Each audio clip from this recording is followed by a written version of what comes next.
Salam dan selamat pagi Jemaat HKBP Cibubur yang diberkati Tuhan. Pada hari ini Selasa 14 Januari 2025.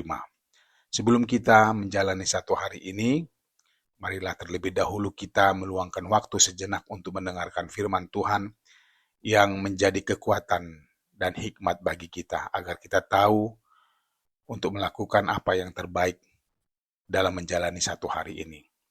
Dan tetaplah yakin bahwa nanti Tuhan sudah menyediakan yang terbaik dalam kehidupan kita.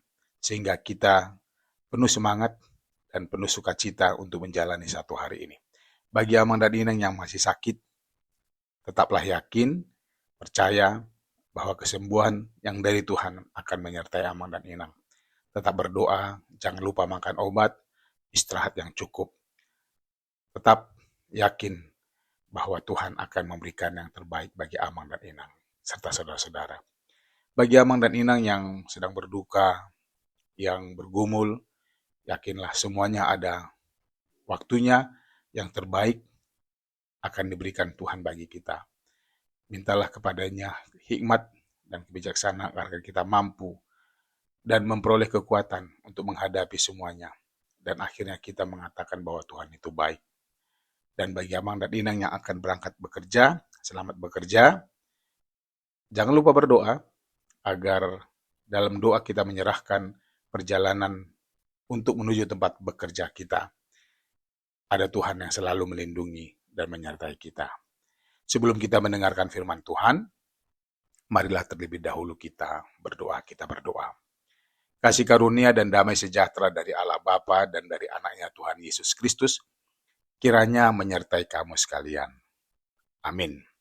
Bapak, Ibu, Saudara-saudara yang diberkati Tuhan, renungan kita pada pagi ini atau hari ini sesuai dengan Almanak HKBP diambil dari 1 Petrus 5 ayat yang ke-6. Dikatakan demikian, karena itu rendahkanlah dirimu di bawah tangan Tuhan yang kuat, supaya kamu ditinggikannya pada waktunya. Demikian firman Tuhan. Hiduplah dalam kerendahan hati. Bapak, Ibu, Saudara-saudara yang diberkati Tuhan, apa yang terlintas dalam pikiran kita ketika kita dengar tentang kerendahan hati? Petrus pakai istilah rendahkanlah dirimu. Tentu bisa saja kita berbeda pikiran dan tafsiran. Namun jika kita hubungkan dengan konteks pada perikop 1 Petrus pasal 5 ini, kalimat itu adalah bagian dari pesan dan nasihat Rasul Petrus untuk para penatua dan juga orang yang beriman kepada Yesus agar memiliki prinsip hidup yang selalu melayani Tuhan dan umatnya. Semua aspek hidup orang beriman hendaklah dipenuhi komitmen melayani di gereja atau di mana saja.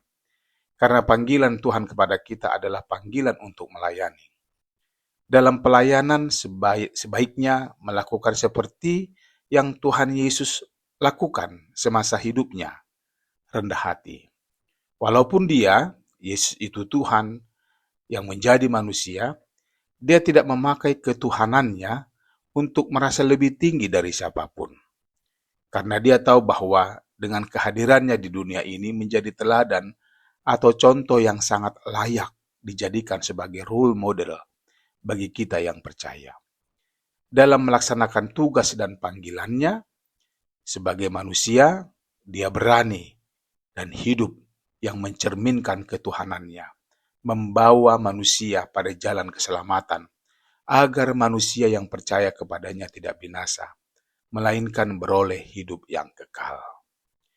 Jemaat Tuhan yang baik, rupa-rupanya Petrus sangat mengimani dan mengamini apa yang diteladankan Tuhan Yesus kepada para muridnya sebagai hal yang tidak bisa ditawar jika kita mau dan bersedia untuk menjadi pengikutnya. Itu sebabnya Petrus mengatakan, karena itu rendahkanlah dirimu di bawah tangan Tuhan yang kuat, supaya kamu ditinggikannya pada waktunya. Hal yang perlu digarisbawahi dari kalimat yang menjadi firman Tuhan ini adalah agar kita yang percaya dan beriman kepadanya hidup dalam kerendahan hati. Bisa saja Petrus yang notabene adalah manusia biasa, yang sama seperti kita, sadar bahwa setiap manusia sangat berpotensi untuk tinggi hati dan juga selalu berpeluang menganggap orang lain lebih rendah dari dirinya. Sikap yang demikian hendaklah jauh dan jangan terdapat dalam hidup orang yang beriman. Orang yang bersedia untuk merendahkan diri akan beroleh upah yang dari Tuhan.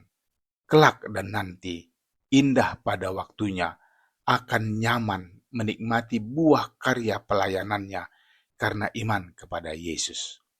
Dalam kerendahan hati, kita harus menyadari bahwa jika dibandingkan dengan Dia, kita tidak ada apa-apanya. Jangan pernah menganggap kita sama dengan Dia, dan jangan pernah berpikir bahwa kedudukan kita sama dengan Dia. Di samping Dia, Yesus adalah Allah yang menjadi manusia. Dia pencipta, sedang kita adalah ciptaannya. Orang yang jauh dari kerendahan hati, dalam hidupnya terdapat kesombongan. Dan Dia tidak seperti itu. So, hiduplah dalam kerendahan hati.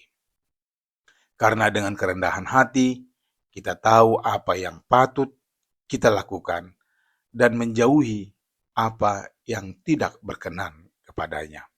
Bagi orang yang hidup demikian, tangan Tuhan yang kuat akan melindungi dan menyertai perjalanan hidupnya.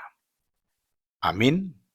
Tuhan memberkatimu. Kita berdoa. Bapa yang baik, terima kasih untuk firman-Mu pagi ini yang mengingatkan dan mengajariku untuk hidup dalam kerendahan hati seperti yang telah Engkau teladankan bagi kami. Ya Tuhan, mampukan aku untuk selalu bersyukur dan mengandalkan-Mu dalam perjalanan hidupku. Amin. Selamat beraktivitas sama Nginang. Horas.